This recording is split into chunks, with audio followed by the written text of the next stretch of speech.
नमस्कार, UP live देख रहे हैं आप। मैं हूं आपके साथ आयुष्पाल। यूपी लाइव में सबसे पहले बात करते हैं लखनऊ की।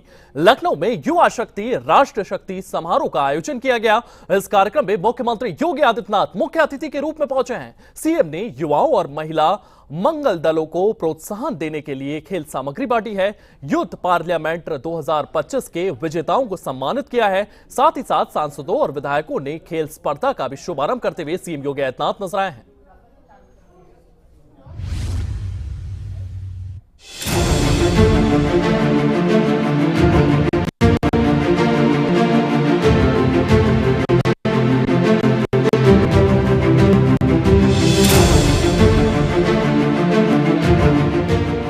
लखनऊ में युवाओं के लिए युवा शक्ति राष्ट्र शक्ति नाम का समारोह हुआ। यह आयोजन युवाओं को राष्ट्र निर्माण से जोड़ने के लिए था। मुख्यमंत्री योगी आदित्यनाथ मुख्य अतिथि बने। वे कार्यक्रम में पहुंचे और युवाओं से मिले। सीएम ने कहा कि युवा ही देश की असली ताकत हैं। जब प्रदेश भर के 16,000 से अधिक युवक मंगल दल और महिला मंगल दलों को युवा कल्याण विभाग के द्वारा खेल प्रोत्साहन के लिए स्पोर्ट्स किट उपलब्ध करवाए जा रहे हैं, इस अवसर पर स्पोर्ट्स किट प्राप्त करने वाले सभी मंगल दल और युवक मंगल दल को मैं हृदय से बधाई देता हूं और आपकी उपस्थिति के लिए आप सभी का मैं अभिनंदन भी करता हूं। दीपावली के पहले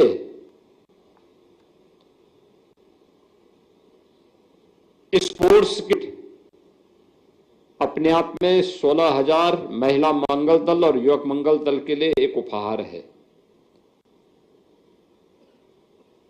इसके साथ ही हमने औपचारिक शुभारंभ किया है विधायक खेलकूद प्रतियोगिता का और सांसद खेलकूद प्रतियोगिता का।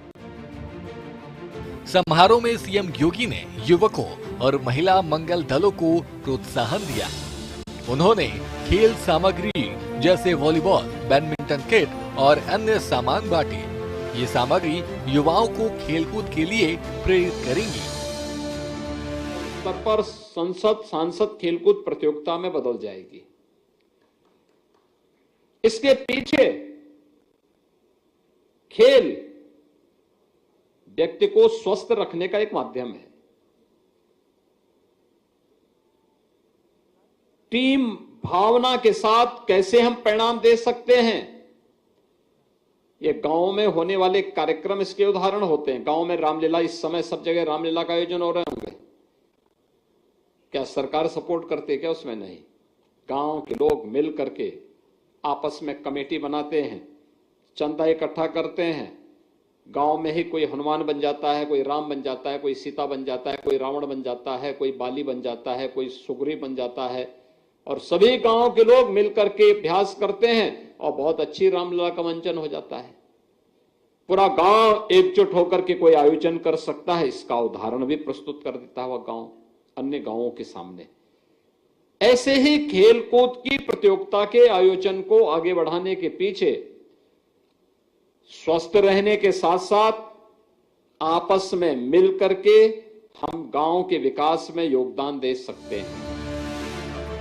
यूथ पार्लियामेंट 2025 के विजेता प्रतिभागियों का सम्मान किया गया।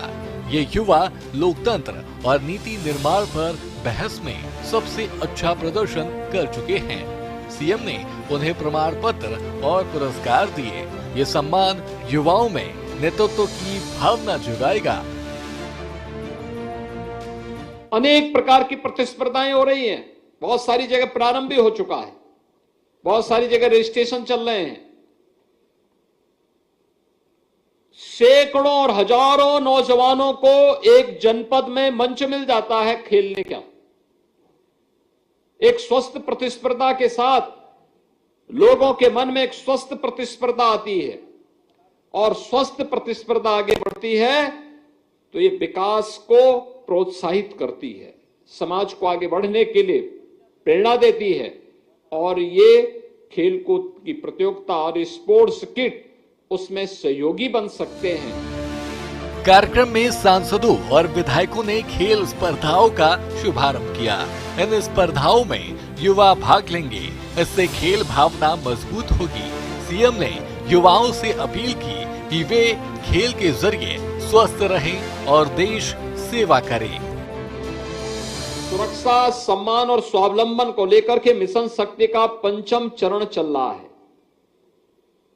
ये 5वां चरण के पीछे का उद्देश्य महिलाओं की सुरक्षा के प्रति जागरूकता और महिलाओं के कल्याण के लिए केंद्र और राज्य सरकार के स्तर पर क्या क्या कार्यक्रम हुए हैं, इन कार्यक्रमों के बारे में महिलाओं को जागरूक करना, उनको बताना। महिला मंगल दल का दायित्व बनता है कि अपनी अपनी ग्राम पंचायतों में उन कार्यक्रमों के साथ जुड़े, उसे सफलता की ऊंचाइयों तक पहुंचाएं। वर्तमान में विकसित भारत के निर्माण के लिए उत्तर प्रदेश के अंदर विकसित उत्तर प्रदेश का एक अभियान सफलतापूर्वक आगे बढ़ रहा है। लखनऊ में ही इससे पहले सीएम योगी आदित्यनाथ ने इन्वेस्ट अप गवर्निंग बॉडी की बैठक की अध्यक्षता की। बैठक संबंधित विभाग और उसके अधिकारी मौजूद रहे। सीएम योगी ने यूपी में इन्वेस्ट बेहतर बनाने के लिए अधिकारियों को सख्त निर्देश दिए। युवा शक्ति राष्ट्र शक्ति समारोह से लखनऊ के युवाओं में जोश भर गया। सीएम योगी की मौजूदगी ने इसे खास बना दिया। ये आयोजन युवाओं को नई दिशा देगा। ब्यूरो रिपोर्ट, सूर्या समाचार।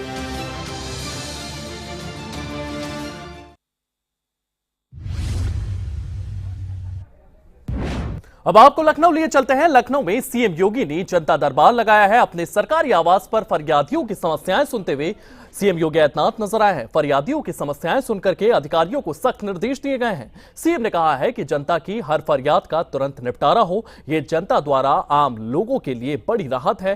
प्रदेश भर में आए लोग सीएम के पास आते हैं, अपनी समस्याएं बताते हैं। किस तरीके से ये जनता दरबार लगा, किस तरीके की समस्याएं लोगों ने सीएम योगी आदित्यनाथ को बताई और अधिकारियों को किस तरीके के दिशा निर्देश यहां पर सीएम की ओर से दिए गए, इस रिपोर्ट में देखिए।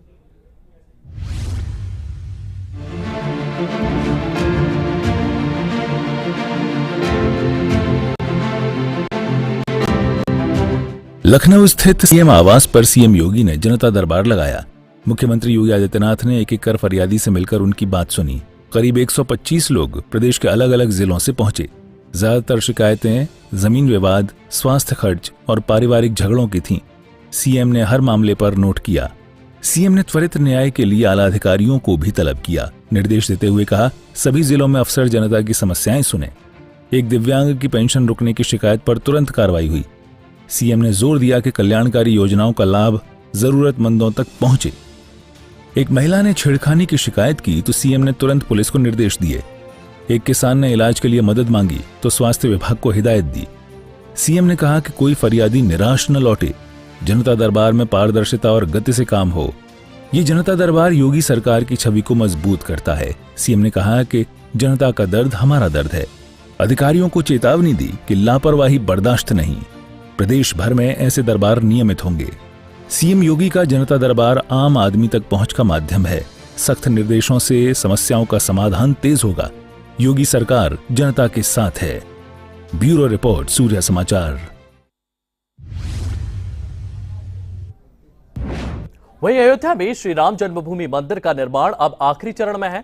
यहां लगाए जा रहे टाइटेनियम गेट मंदिर की शान बढ़ाएंगे। 15 अक्टूबर के बाद गेट नंबर 11 को श्रद्धालुओं के लिए खोल दिया जाएगा। 25 नवंबर को ध्वजारोहण कार्यक्रम में प्रमुख अतिथि इसी गेट से प्रवेश करेंगे। इस गेट का नाम जगत गुरु शंकराचार्य ने रखा है। वर्तमान में गेट को अंतिम रूप दिया जा रहा है। ये खास द्वार मंदिर परिसर को और भव्य बनाएगा।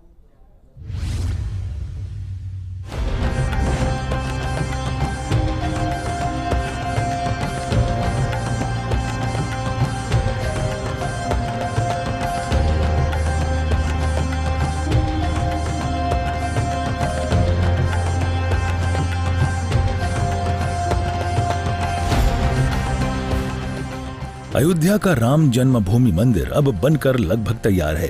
निर्माण कार्य अंतिम चरण में पहुंच गया है। यहाँ टाइटेनियम से बने मजबूत और चमकदार गेट लगाए जा रहे हैं। ये गेट मंदिर की सुंदरता बढ़ाएंगे और लंबे समय तक टिकेंगे। राम जन्मभूमि तीर्थ क्षेत्र बताया कि गेट नंबर 11 को 15 अक्टूबर के बाद श्रद्धालुओं के लिए खोल दिया जाएगा। ये गेट मंदिर परिसर का मुख्य प्रवेश द्वार होगा। 25 नवंबर को होने वाले ध्वजारोहण कार्यक्रम में राष्ट्रपति, प्रधानमंत्री समेत प्रमुख विशिष्ट अतिथि इसी गेट से अंदर प्रवेश करेंगे। कार्यक्रम में 21 फीट ऊंची भगवा धर्म ध्वजा फहराई जाएगी। गेट का नाम जगत गुरु शंकराचार्य जी ने रखा है, जो इसकी पवित्रता को दर्शाता है। भुवन की दिव्यता और भव्यता उसके द्वार से ही झलकने लगती है। इस प्रकार से मर्यादा पुरुषोत्तम भगवान श्री राम यानी रामलला का जो है मर्यादा ऐसे कैसा उसी प्रकार से वहाँ का द्वार भी धीरे धीरे जो है वहाँ पर अब चूंकि द्वार पत्थर का बना हुआ है और अब जो है जो गेट है यानी द्वार का जो मतलब गेट है वह जो है उस पर जो है भगवान सूर्य की आकृति, क्योंकि भगवान रामलला जो है वो सूर्यवंशी है, इस कारण से सूर्य होता है। और साथ ही साथ जो वहाँ पर चूंकि अयोध्या में रामानंद संप्रदाय का स्थान है, रामानुजाचार्य का स्थान है, इसलिए तिलक भी जो है इस प्रकार से तमाम तरह की आकृतियां जो हैं गेट से संबंधित हैं। मुझे लगता है कि ट्रस्ट जो है ये सब सारे विषयों को ध्यान दे रहा है और एक व्यापक संदेश भी देना है, क्योंकि विविधता के साथ जो है द्वार का श्री गणेश हो जाए वहां से।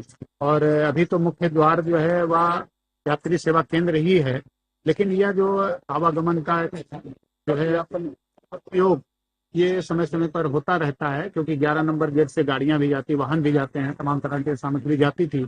अभी वह चूंकि बंद आता इसलिए रुका हुआ था। आने वाले दिनों में इसका उद्घाटन भी हो सकता हो। वर्तमान में गेट को अंतिम स्वरूप देने का काम चल रहा है। टाइटेनियम की वजह से ये गेट मजबूत, जंगरोधी और चमकदार होगा। ट्रस्ट के अधिकारियों ने कहा कि गेट लगाने का कार्य शुरू हो चुका है। इससे श्रद्धालुओं का आवागमन आसान होगा। मंदिर परिसर के 4 प्रमुख द्वारों में से 2 पहले से तैयार हैं। 4 द्वार जो हैं, चाहे वो रामानुज संप्रदाय से हमारे रामानुजाचार्य के नाम से हो, रामानंदाचार्य जी के नाम से हो, मध्वाचार्य जी के नाम से हो, निम्बार्काचार्य जी के नाम से हो, इस प्रकार से इन गेटों का नाम जो है नामकरण किया गया है। और इन द्वारों पर हो सकता है उनका कोई भी लगे, मूर्ति भी लगा सकते हैं। तो ये अभी तो आने वाले दिनों में ही मालूम होगा। लेकिन चारों संप्रदाय जो है वह इस देश की रीढ़ है, इस देश की नींव है, क्योंकि संतों धर्माचार्यों के मार्गदर्शन में ही इस आंदोलन को खड़ा किया है और संत धर्माचार्यों ने ही इस देश को खड़ा किया है। तो आने वाले दिनों में जो है चारों द्वार जो है एक व्यापक संदेश देने के लिए भी जो है खड़े किए। 11 नंबर गेट आने वाले दिनों में किस नाम से जाना जा सकता है? 11 नंबर गेट का नामकरण क्या होता है, क्योंकि चारों संप्रदाय यानी जो 4 हमारे धर्म संप्रदाय के लोग हैं, यानी ये जो महापुरुष हैं, संत हैं, उनके नामकरण पर ही ये चारों नामों का उच्चारण हो रहा है। लेकिन अब इसमें कौन सा गेट किसको समर्पित किया जाएगा ये तो ट्रस्ट बताएगा। 25 नवंबर का ध्वजारोहण विवाह पंचमी का पावन दिन है। 21 से 25 नवंबर तक 5 दिन का वैदिक अनुष्ठान होगा। अयोध्या, काशी के आचार्य इसमें हिस्सा लेंगे। ट्रस्ट ने खास मेहमानों को न्योता दिया है। हनुमान पथ कॉरिडोर से यात्रा और सुगम हो जाएगी। राम मंदिर के टाइटेनियम गेट अयोध्या की शोभा बढ़ाएंगे। 25 नवंबर का ध्वजारोहण भक्तों के लिए ऐतिहासिक पल होगा। यह आयोजन राम जन्मभूमि को वैश्विक तीर्थ स्थल बनाएगा। ब्यूरो रिपोर्ट, सूर्य समाचार।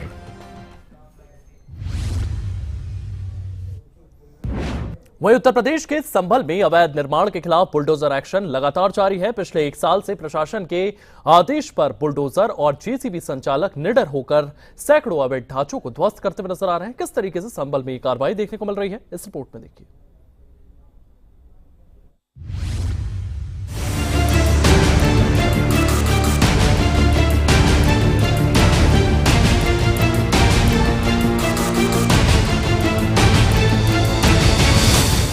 संभल जिले में पिछले 1 साल से अवैध कब्जों के खिलाफ बुलडोजर की कार्रवाई चल रही है।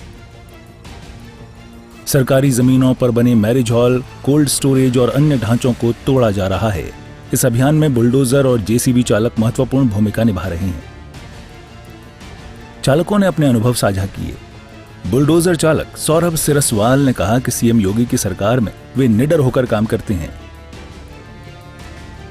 बुलडोजर चालक सौरभ सरसवाल ने बताया कि संभल के असमोली थाने के राय बुजुर्ग गांव में तालाब की जमीन पर बने मैरिज पैलेस को ध्वस्त करने का काम किया। उन्हें 30 दिन का नोटिस दिया गया था, लेकिन कब्जेदारों ने नहीं माना। प्रशासन के आदेश पर बुलडोजर चलाया। पहले डर लगता था, लेकिन योगी जी के नेतृत्व में अपराधी भी डरते हैं। हम बुलडोजर सेना के सारथी हैं। जब सब तक तो काफी हिसाब नहीं लगा सकता, बहुत अतिक्रमण हटा दिया, अवैध निर्माण, अवैध प्लॉटिंग, काफी चीजें हटा चुके हैं। कहाँ कुछ एरिया में और जैसे बाबा की योगी जी की तरफ से क्या मांग? इस समय तो काफी सब संभल में कहीं ये नहीं पता चल सकता कहाँ से फोन आ जाए, कहाँ जाना पड़ जाए। सारथी का अगर बुलाया जाता, सारथी कहाँ हो, जल्दी आओ यहाँ पर, 5-10 मिनट के अंदर पहुँचना पड़ता है। तो कभी भी पहुँच जाते हैं? कभी भी, और एक्टिव मोड में रहना पड़ता है। रोड डेली का ये सीन है। क्या क्या गिराया है कल? अब तक कोल्ड स्टोर में से दुकानों पे, चुंगी चौराहे पर भी अतिक्रमण चल रहा। बहुत बड़ा अभियान था अतिक्रमण का। अवैध प्लॉटिंगें थी काफी जो चलाई हैं, ग्राम समाज की जगहों पर, सरकारी जगहों पर तोड़ी हैं, हो जाकर कब्जा मुक्त कराया जाकर।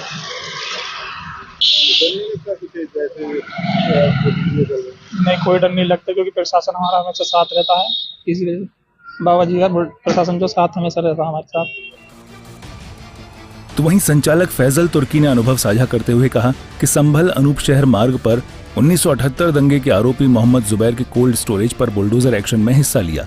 नशे के उल्लंघन पर 2 मंजिला इमारत तोड़ी गई। फैसल ने कहा, अवैध निर्माण तोड़ना गर्व का विषय है। जी, पहले तो हम केवल अपनी नगर पालिका का जो भी काम होता था अपना वो काम करते थे। अब पिछले करीब 7-8 महीने से जो भी अवैध कब्जे हैं, हमारे उच्चाधिकारियों के माध्यम से जो भी हमें आदेश मिलता है, हम उसे हटाते हैं। प्रशासन के माध्यम से हटवाया जाता है अवैध कब्जा। क्या लगभग कितने खाली करा चुके होंगे अब तक? अब तक बहुत सारे अवैध कब्जे हटवा चुके हैं, जैसे कि कब्रिस्तान वगैरह हैं, या दुकानें जो भी अवैध कब्जे बने हुए हैं, और भी कई जगह जहाँ भी अवैध कब्जे वो सब हटवाए गए। प्लाटिंग वगैरह भी हटवाई गई है। तो थोड़ा बहुत डर लगता है कैसे? नहीं, डरने वाली तो कोई बात ही नहीं है। उच्चाधिकारी हमारे जो भी बड़े अधिकारी हैं वो हमारे साथ रहते हैं। प्रशासन ही हमें आदेश करते हैं, उसी काम को हम करते हैं। बाकी बाबा जी की सरकार है तो डर वाली तो कोई बात ही नहीं है। बिल्कुल। तो लगातार कितना टाइम मिलता है आपको मौके पहुंचने के लिए? कितनी देर में पहुंचना होता है? बहुत जल्दी हमें आदेश दिया जाता है, बोले 10 मिनट के अंदर वहां पहुंचो अवैध कब्जे वाली जगह पे, तो हम जो है पहुंच जाते हैं हमारे पास, जब भी हमारे अधिकारियों के फोन आते हैं। जेसीबी संचालक संजय शर्मा ने बताया कि वे संभल ही नहीं, बनारस समेत अन्य जिलों में 300 से ज्यादा अवैध निर्माण ध्वस्त कर चुके हैं। संभल में नॉनवेज होटल और अन्य ढांचों पर काम किया। संजय ने कहा, प्रशासन के अधिकारी और पुलिस फोर्स साथ रहती है, ड्रोन से निगरानी होती है। योगी जी की सख्ती से हमारा काम आसान हो गया।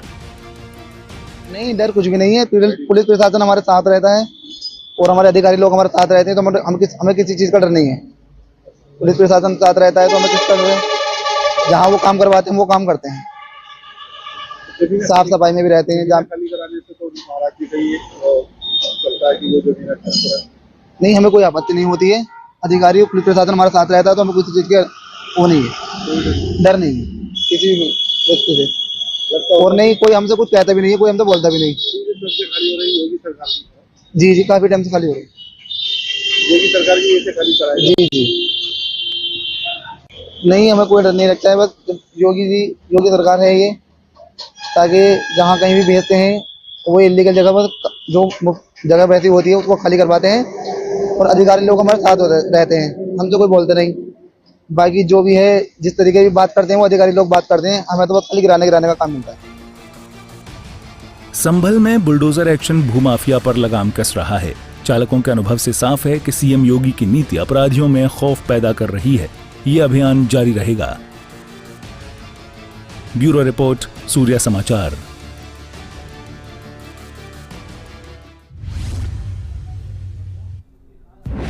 तो संभल के विकास और सौंदर्यीकरण के लिए इस तरीके की कार्रवाई लगातार संभल में जारी है। संभल के विकास के लिए, संभल के सौंदर्यीकरण के लिए उत्तर प्रदेश सरकार प्रतिबद्ध है और लगातार यहां पर अतिक्रमण कर संभल के सौंदर्य को बढ़ाने की कोशिश की जा रही है। फिलहाल यूपी लाइव पे इतना ही। आप बने रहिए सूर्य समाचार के साथ।